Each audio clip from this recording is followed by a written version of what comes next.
Okay, talking today. So yesterday, we went to the river with the boys, just me and my two boys, 5 and 3, almost 4 this week. So it's super cool. And they were just losing their mind. Went to the boat ramp and they were going, jet ski, boat, rah! This fishing trawler came past and Jasper was like, ah! I don't even know what that is. We were just screaming. And then we saw it. We saw the pelican, right? And a big fan of pelicans, actually. Underrated bird, I feel. I mean, I don't know much about birds, but it's a pretty cool bird. So anyway, there was, forgive me, fishermen out there or fisherwomen, whatever, but I don't know much about fishing, but they was scaling and filleting. Yeah. I think that's the terminology. That's the terminology, yeah. Right? Funny story, a builder took us to the Northern Territory. I think it was around the Mary River. Yeah, great place. They took us up there about 5 years ago and we were fishing, caught like a 1.2 threadfin tuna, threadfin something. Yeah, I'm not quite sure because you got your barramundi. Anyway, there's proper fishing guys I know, and I was trying to explain it to them and they're like, it's not fair that you got to go on this tuna boat. I don't even know how to say it.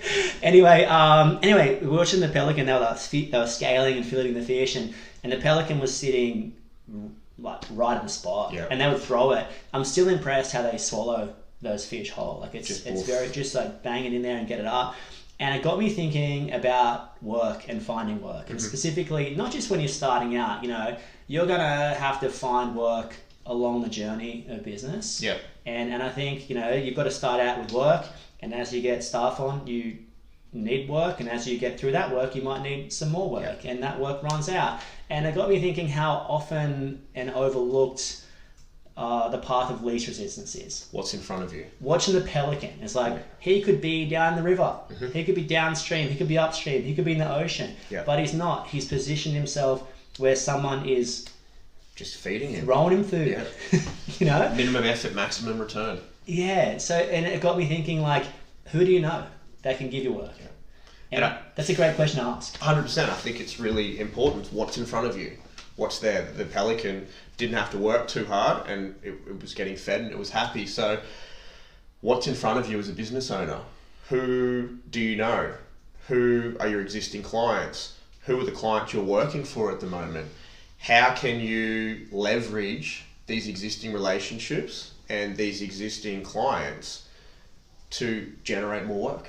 Yeah, so I started my business in 2007, and I always get asked, this sounds like a really influencer thing to say. Yeah. Everyone's always been asking me, like, how I do my hair. Everyone asks me how I found work, and I was reflecting on it, and I just knew a lot of builders. A lot of my good friends, my friendship group, just started businesses, and I think that was a cool thing in itself, that we all just didn't really know what we're doing and did it, and having that friendship group around you that was sort of that say yes, figure out later, just has its pros and cons. 100%. You know? Definitely. And they just started, and they were like, we need a Sparky, and they called me, and funny enough, I did my Sparky apprenticeship, but my aircon, I only worked in aircon. So HVAC work. Yeah, so I pretty much graduated Sparky.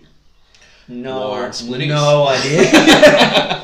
I'm like, it's just the orange thing on Earth, right? That's all you need. That's how you wipe out points. I didn't really know what TPS was or anything. I had a bit of an idea, but it was just funny and learning in itself.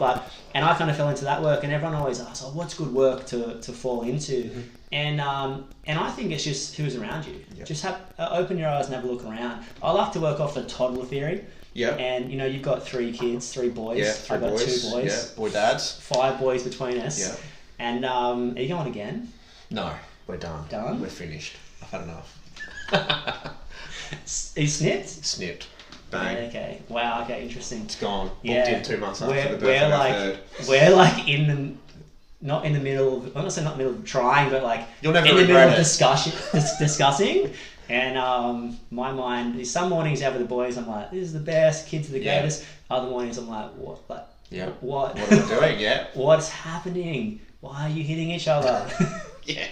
Yeah. Be nice. Be kind. Yeah. Be friendly. Kind. But anyway, getting back onto it. I don't even know what I was saying. Toddler theory. So it's like your kids don't question where their meal comes from. No. This some angelic goddess or god puts it in front of them every single day. Yeah. 3, 4, 5, 6 times a day, and they eat it. Yeah. And I was just reflecting on that, watching the kids going like, this is what the biggest thing when you're finding work, find someone who can produce a toddler theory with you. Find someone who's just going to not just put one meal in front of you, but put the second meal, put the third meal, put the fourth meal. So my head goes straight to builders. Yes. I know, just like the Who says that ego is not a dirty word. Yep. I know a lot of people watching probably think builders are a dirty word. And I think that for me, I look at it and I just think it depends who you're dealing with. Yeah. Are you dealing with a dickhead or are you dealing with a legend? Yeah. And there's dickheads and legends in every tier. Everything. Whether you're doing $100 job Yep. for Betty, I'm not calling Betty that word, by the way. I like Betty. Yeah, Betty's great. Betty's thanks, Betty, for everything. But you find good people to deal with, and you'll go a long way. So find someone that's going to not just give you one job, but 2 or 3 or 4. And who are you looking for? When, like, if I said, hey, Cam, you need to find more work. Yeah. Existing clients is my first go-to, And or people that I know. Who's the top dog existing clients? So for us, it's facility managers or building managers, whatever you want to call them. They're in like the body corporate space for our service and maintenance work. And then we've got a couple of project managers and builders that we work with. How did you find the building managers? So they just through networking, through... When I moved networking is a really funny word. Yeah. Like, it's one that kind of makes me feel sick. Yeah, it's but I say it a lot. Yeah, but networking is just like, who... It's through. It's like It's a database of contacts. Who you know. Yeah, who you know. So, in my experience, is we moved back to the Gold Coast from Darwin. You were in the mines. I was in a big gas plant in Darwin. Yeah. Same thing. Similar, different, but similar. And we'd also been in Brisbane prior to that, so we hadn't been back on the coast for like 7 or 8 years. And I'm like, this will be really easy. I'll just come back and I'll ring all my mates who are on the coast, and no one was there. Parade. Cam's back. Yeah. Let's give him some work. And not many people were there because it's a transient population. So people had moved away through various reasons. So I literally just picked up the phone and rang everyone I knew, spoke to friends who were there, and just literally rang everyone, teed up, a coffee, a meeting. And it just slowly went from there, and then you meet someone who, give you almost like the golden ticket, I call them, like somehow just a door opens for you, and then another door opens off that person. Some people might call them like a master networker or something like that, but... Are you calling yourself a master networker? I don't think I am, but it was really, because I didn't know anything else. I thought that's just the way you got work. Yeah. And so I just rang people and sat down with them, and some of one of our biggest and best clients is a caravan park, and that was the first job I ever went to do other work with a project manager that I knew there, and then we just picked it up from there. And we've gone through like 6 managers who've been on site, and been able to leverage other work through the plumbers on site, other tradies who turn up there. So that's as simple as that, just literally what was in front of me. Yeah, it's interesting because I feel like you reach a point where you kind of exhaust your network, so to speak, your family and friends, and they'll carry you so far. So a lot of people wake up one day and they've got 1 or 2 or 3 staff, depending on how popular you are, I guess, or how much you can talk to people. Popular is a poor choice of words, but you get what I'm saying. Depending on how much you talk to people, you might know X amount of people, and that will get you to X amount of staff, to 2, 3, 4, 5 staff potentially. Generates but enough work. One day you're going to hit a point where you don't know anyone else to call for work. Like I can't call that person. I called them yesterday. I called them an hour ago. So you need to meet new people, and that's why I always think that the best thing is to meet people. Have some kids. Have some kids. Push that pram to the park, and that's just like just stay involved in your community. That might be surfing. That might be golf. That might be footy clubs, anything, but stay involved in the community, stay involved buying coffees from the same place, and just get chatting to people, get to know people, volunteer in your local area. I think it's the most underrated thing. We've got a billy cart derby. Is it Derby or Derby? Derby. Okay. So I mean, we've got a billy cart thing in our local town, and a great way of the community just coming together. You meet heaps of people, but I kind of exhausted the people that I knew. And I went to a BNI. I know you got a BNI. I'm part of one, and it's not a cult.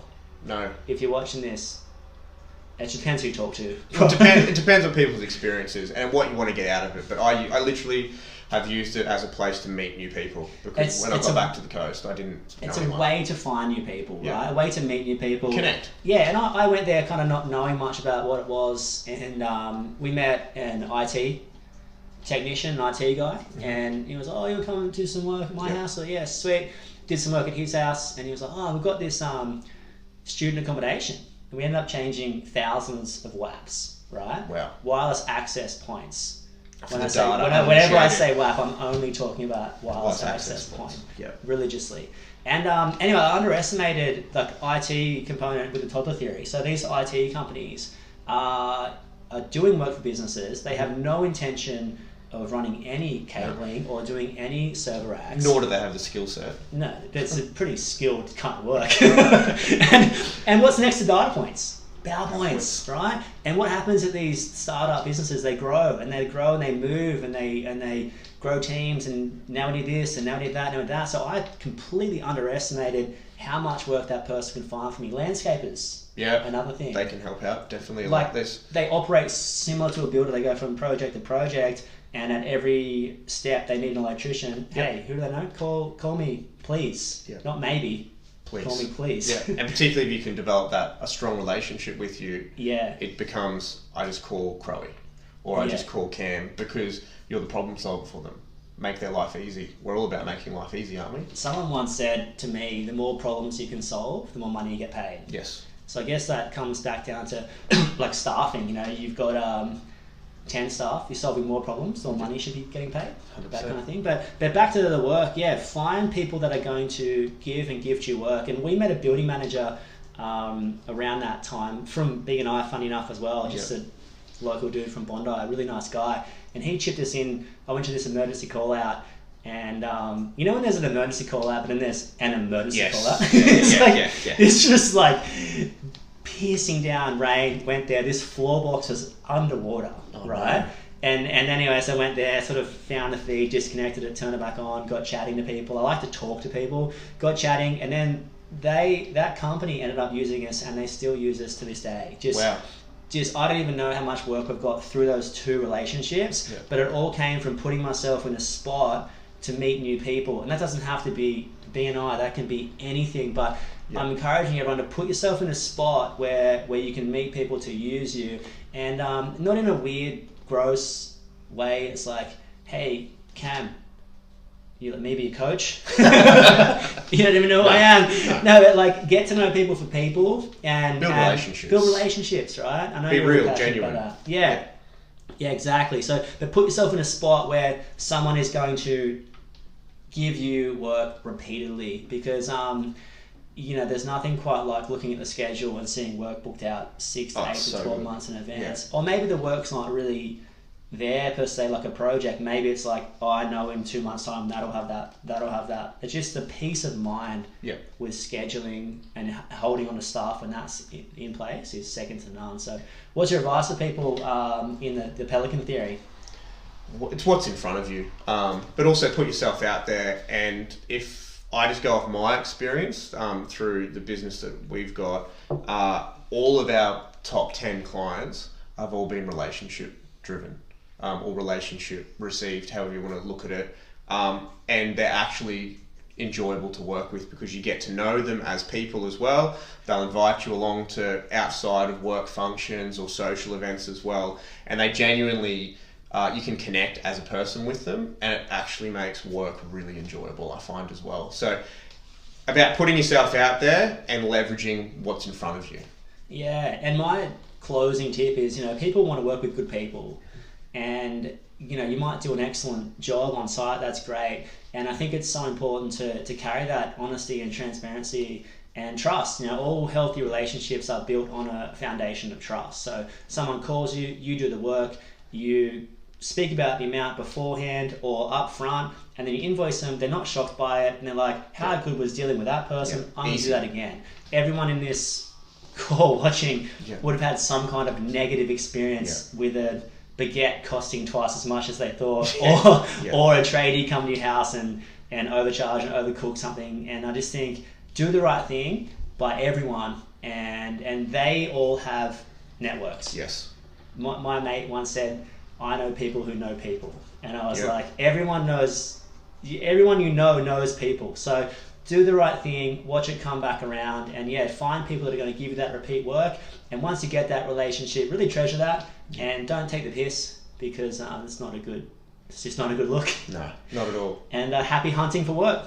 That's it.